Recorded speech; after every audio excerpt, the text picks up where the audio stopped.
यदि आपके दाहिनी जेब में पैसा है तो आपकी बाईं जेब में पुलिस प्रशासन है। ये हाँ पॉकेट में है, कोई इनकी हैसियत नहीं है जी। ये तार एकदम ऊपर पदाधिकारी तो जुटा है। जितना तारा बढ़ता है ना उतना उन लोग का लाख वाला, जैसे छोटा जितना छोटा उसको 1000 में, बड़ा है तो लाख में। लाठी चार्ज तभी होगा जब लाचार बेबस लोग हक मांग रहा है। सर जो उनको डरा सहमा लोग भी लाठी चार्ज करेगा। देखते हैं ना बागमारा में कितना ये लोग माफिया को खदेड़ता है, देखते हैं। हम तो सामने, हम तो वॉच करेंगे। अब तो लेटर में लेके कहते हैं जिस दिन कोयले की अगर ईमानदारी पूर्वक जांच हुई, कोयला अवैध कोयले तस्करी की, इस राज्य के सर्वोच्च पदाधिकारी के टेबल तक पहुंचेगा। लेकिन आप जिस क्षेत्र में रात में घूम रहे हो उस क्षेत्र में भी तो कोयला का तस्करी का मामला हो सकता है। अभी मामला थोड़ा शांत है। क्यों शांत है? शांत इसलिए है कि जिस दूध नहीं हम बोले थे कि डुमरी के टोलों में रोकेंगे, हाँ। तो थोड़ा सा है वो विचलित है। उन लोग थोड़ा सा अपना रूट को डाइवर्ट किया, लेकिन फिर भी पार होता है। अब देखिए विधायक 24 घंटा तो भाई रुकेगा, वहां बैठा नहीं है। और अगर आम कार्यकर्ता, आम आदमी रोकेगा तो प्रशासन फिर डंडा लेके जाएगी। वहां रोकने के लिए विधायक को होना होगा। तो देखिए हमें सच्चाई स्वीकार करने में मैंने कभी परहेज नहीं किया है। कुछ गाड़ियां अभी भी पार हो जाती है क्योंकि पूरा सिस्टम सेट है भैया।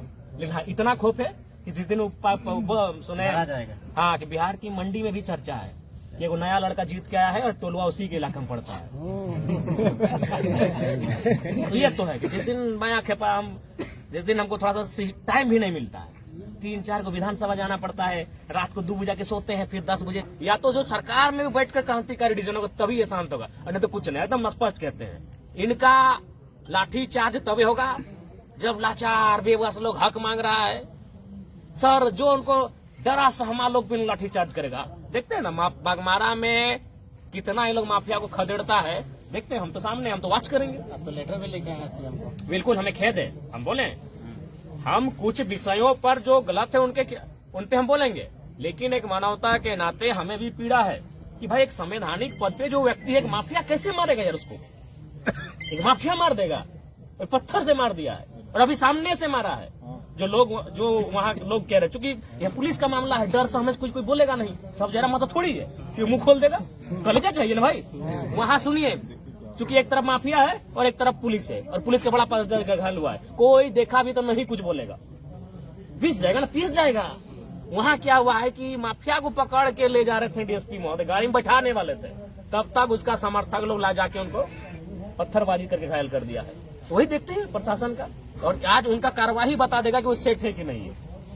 अगर धनबाद से, कोयलांचल से, धनबाद बोकारो मिलके और कुछ कोलियरी का हिस्सा मिले कोयलांचल बनता है, अगर कोयलांचल में माफियाओं का मनोबल गिरता है तभी समझिए कि पुलिस निष्पक्ष और ईमानदार है, और नहीं उसके बाद भी अगर कोयले की काली कमाई जारी रहती है तो सोच लिए वो सेट है। तो क्या पुलिस अपना जान जोखिम में डाल के पैसा कमाएगी? जी बिल्कुल। जान जोखिम में कहाँ है जी, सर जान जोखिम में कहाँ है?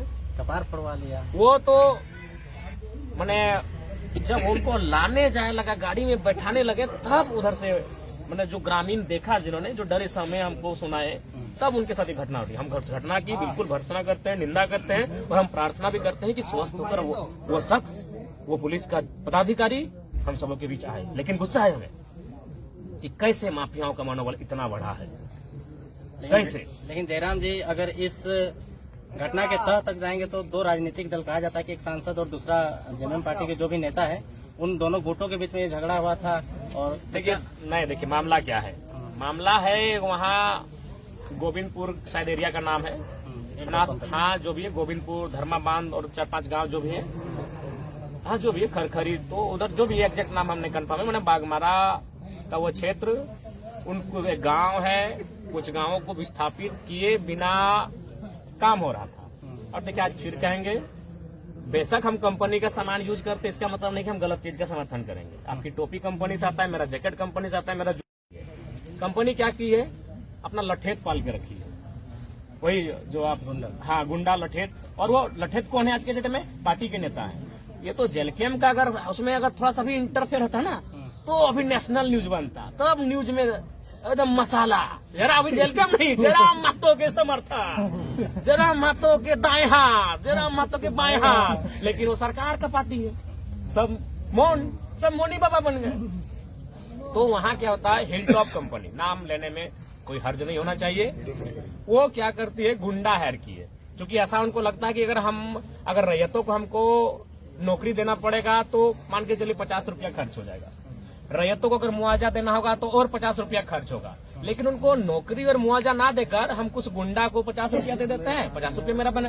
कंपनी का मतलब होता है मुनाफा। एक बात क्लियर जान ले, कंपनी का मतलब होता है मुनाफा, मानवता का कोई संबंध नहीं है कंपनी से। वो क्या करती है कि रैयत को मुआवजा दे देती, रैयत जो लोग हैं उनको अगर योग्यता के आसार, अरे नॉन स्किल में दे दो यार। कोई तो नहीं बोल रहा कि हमको वहाँ ऑपरेटर और माने इंजीनियर के काम में लगा दो, झाड़ू पोछा कुछ भी करा लो, काम है, धुलाई का काम करा लो, नॉन स्किल में आप दे दो। यानी उसको नियोजन और मुआवजा देकर अगर काम करती तो विवाद नहीं होता। लेकिन वो जानती है मुनाफा कैसे आएगा, इसको पैसा देंगे उससे अच्छा क्या होगा, 2-4 को लठेत रखेंगे, वो गोली से चमकाएंगे धमकाएंगे। तो वही मामला था, रैयत धरने पर बैठे थे और जो सांसद महोदय थे वो रैयतों के पक्ष में थे। तो जब देखा कि भाई एनडीए गठबंधन रैयतों के पक्ष में है तो अब हमको इंडिया गठबंधन का सहारा लेना होगा रैयतों को खदेड़ने के लिए, तब कंपनी ने मेटेरियल अच्छा खासा मोटा माल दे दिया इंडिया गठबंधन के नेता को। माल दे दिया, माल मैंने पैसा हाँ दे दिया। अब दे दिया तो भाई अब तो प्रतिष्ठा है, क्योंकि आज के दिन प्रतिष्ठा है, गुंडा लोग का प्रतिष्ठा होता है कि भाई कंपनी हमको विश्वास किया है, अगर कंपनी का आज विश्वास नहीं जीतेंगे तो फिर अगला दिन कमाई कैसे होगा। तो उस कंपनी का विश्वास जीतने के लिए गुंडा लोग किसी भी हद में जा सकता है, क्योंकि वो कंपनी आने वाला दिन और काम टेंडर लेगी। जब और टेंडर लेगी तो फिर उसी गुंडे को याद करेगी कि गुंडा जी आपने अच्छा काम किया था वहां पे, गुंडा भाई। तो उस कंपनी का विश्वास को जीतने के लिए गुंडा भाई मजबूर है। तब गुंडा भाई अब चल गए रैयतों को मारने पीटने। अब आ गई कंट्रोवर्सी। तो भाई प्रशासन का वहां कर्तव्य बनता है कि अब विधि व्यवस्था खराब होगी, एक तरफ रैयत है, एक तरफ कंपनी के लठेत यानी गुंडा भाई लोग। तो अब है क्या कि अब वहां विवाद होगा, तब प्रशासन इंटरफेयर करती है कि भाई ऐसा ना हो, समझौता हो, वार्ता हो। तो उसी क्रम में ये माहौल खराब होता है। चूंकि हम सुनी हुई बात कह रहे हैं, अब हम जो कह रहे हैं आप उसे एक्सेप्ट नहीं मानिए, आप भी इंक्वायरी कर ले। हम ये नहीं कि हम ब्रह्मास्मि, हम जो कह रहे हैं वही सत्य है। आप भी जाके, चूंकि आप रिपोर्टर हैं, पता कर ले। जो बात मैं सुना मैं अपने तर्क को रख रहा हूँ। तो रैयत का पक्ष और कंपनी के गुंडों का, लेकिन चूंकि प्रशासन का कर्तव्य बनता है कि माहौल खराब ना हो, और प्रशासन का एंट्री होता है तीसरा पक्ष के रूप में।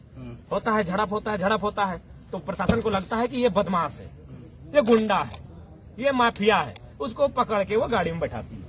अब उसी क्रम में उस गुंडों के समर्थक एसडीपीओ महोदय को घायल करते हैं। ये हमारी काली सच्चाई है। इसलिए आज फिर कहूंगा, कोयलांचल के लिए मैं फिर कहूंगा, 1000 बार कहूंगा, भले नेशनल मीडिया में नहीं इंटरनेशनल मीडिया में हमारे इस बयान को चलाए कि विधायक का बिगड़े बोल, लेकिन आज फिर कहेंगे हम दो हमारे दो नहीं, 1 या 2 एक्स्ट्रा पैदा कीजिए, उसको परवरिश कीजिए और बिल्कुल उसको बागी और विद्रोही बनाइए। इनके सामने आप नहीं टिक पाएंगे। ये कंपनी से पैसा लेते हैं जी, कंपनी मतलब नो मानवता, ओनली मुनाफा। कैसे लड़े?